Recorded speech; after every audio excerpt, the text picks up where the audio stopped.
Hello viewers, இது உங்கள் beauty garden போகன்வில்லா செடி பற்றி ஒரு வீடியோ. இதை நம்ம ஊரில் காகிதப்பூன்னு சொல்லுவாங்க. என்கிட்ட ஒரு 6 கலர் இருக்குது. இது பிங்க் கலர். பாருங்கள், பெரிய செடி ஆகிடுச்சு. ஒரு சின்ன ஸ்டெம்பாக தான் வாங்கி வச்சேன் நான். இந்த அளவு நல்லா பெருசாக வந்துருச்சு. இந்த வெயில் நேரத்தில் தான் அது நிறைய பூ கொடுக்கும். இது ஒரு பளிச்சுன்னு இருக்கிற கலரு.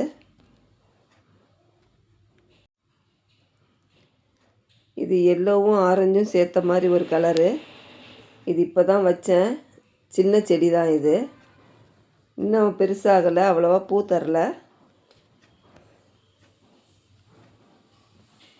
பிங்க்குக்கும் ஒயிட்டுக்கும் நடுவில் இருக்குது இந்த செடி. இது ஒயிட் கலரு. இது வாங்கி வச்சு 6 மாதம் ஆகுது. இந்த அளவு நம்மளுக்கு பெருசாக ஆகிடுச்சு. வெளியே எலிவேஷனுக்கு பின்னாடி வரைக்கும் அது நல்லா படர்ந்து வந்துருச்சு. கீழே வரைக்கும் நல்லா நிறைய பூ இருக்குது. இலைகளே கம்மியாக தான் இருக்குது. இன்னும் வெயில் ஏற ஏற இந்த இலைகளெல்லாம் கொட்டிடும். வெறும் பூ தான் இருக்கும். இது ஒரு பேபி பிங்க்கு. இதில் பாருங்கள் எவ்வளோ கொத்து கொத்தாக இருக்குன்னு. இது சின்ன செடியிலே பூக்கக்கூடியது. சின்ன ஸ்டெம்பிலே இது பூ வந்துடும். நான் இப்போ இதை பெரிய இதில் வச்சதுனால இது நிறைய பூ வந்துருச்சு. நிறைய கிளை வந்து நம்மளுக்கு படர்ந்து வந்துருச்சு. இது பாருங்கள், இந்த பூ பார்க்குறதுக்கு குட்டி குட்டியாக இருக்கும்.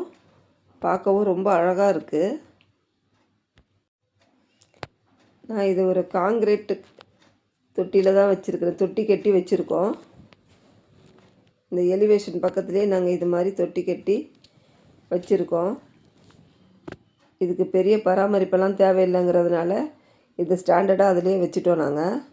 செடி மற்ற பூச்செடி வச்சுருந்தா அப்பப்போ நம்மளுக்கு அது உரம் கொடுக்க வேண்டியது இருக்கும். அப்பப்போ அதை எடுத்துகிட்டு நம்ம ரீபாட் பண்ண வேண்டியதாக இருக்கும். இது அப்படியே ஸ்டாண்டர்டாக நம்ம வச்சிடலாம். வெயில் நேரத்தில் நல்ல பூ கொடுக்கும். மழை நேரம் வரும்போது நம்ம ஃபுல்லாக ப்ரூம் பண்ணி விட்டுறணும். எல்லா கிளைகளையுமே எடுத்துகிட்டு மொட்டையாக விட்டுறணும், கட் பண்ணிடணும். இது நல்ல வெயிலில் வளரக்கூடிய செடி. இது வெயில் இல்லைன்னா இது பூ வெடிக்காது. வெறும் இலைகளாக தான் இருக்கும். இதுக்கு அடிக்கடி உரம் கொடுக்கணுன்னுலாம் அவசியம் இல்லை. மாதத்தில் ஒரு முறை நம்ம ஒரு கைப்பிடி தொழு உரமோ மண்புழு உரமோ கொடுத்தா போதும்.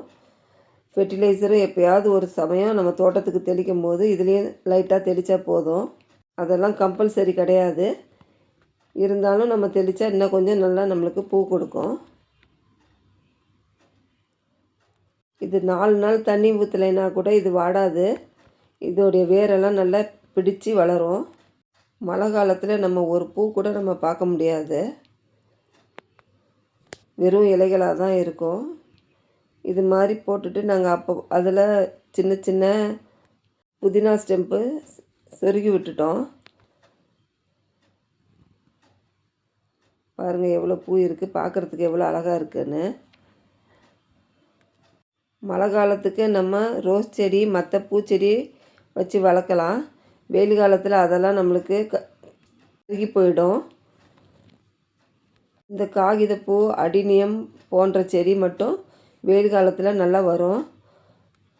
மழை காலத்தில் நம்ம அந்த மாதிரி செடி ரோஸ் செடியெல்லாம் வளர்த்துக்கிட்டு வெயில் காலத்தில் நம்ம இந்த செடியை நம்ம ப்ரூம் பண்ணி விட்டோன்னா எல்லா டைம்லேயும் நம்மளுக்கு பூ இருக்கிற மாதிரி நம்ம தோட்டத்துக்கு தெரியும். வெயில் நேரத்தில் நம்ம தோட்டத்தை பார்க்கவே நம்மளுக்கு பாவமாக இருக்கும். கருகி போய் இலையெல்லாம் சுருண்டு போய் எல்லா செடியுமே வாடி போயிருக்கும். இந்த காகிதப்பூ, அடினியம் மட்டும் நிறைய பூ கொடுக்கும். அதனால் எல்லா சீசன்லேயுமே நம்ம தோட்டத்தில் பூ இருக்கிற மாதிரியே காமிக்கும். தோட்டமும் பார்க்க அழகாக இருக்கும். மழை நேரத்தில் மட்டும் நம்ம ப்ரூம் பண்ணி விட்டு எந்த ஷேப்பில் வேணுமோ அந்த மாதிரி நம்ம ப்ரூம் பண்ணி விட்டோன்னா வெயில் நேரத்துக்கு நல்ல பூ வெடித்து அழகாக தெரியும். இதை ஒரு சின்ன தொட்டியில் வச்சு கூட நம்ம வளர்க்கலாம். பெரிய தொட்டியாக இருந்தால் நிறைய பெருசாக செடி வந்து நிறைய பூ கொடுக்கும். போன்சாய் மாதிரியும் நம்ம வளர்த்துக்கலாம். என்கிட்ட இந்த 4 கலர் தான் இப்போ பூ இருக்குது. 2 செடி ரொம்ப சின்ன செடி, இன்னும் பூ வரல அதில். இந்த வீடியோ உங்களுக்கு பிடிச்சிருந்தா என் சேனலை சப்போர்ட் பண்ணுங்கள், சப்ஸ்கிரைப் பண்ணுங்கள். தேங்க்யூ.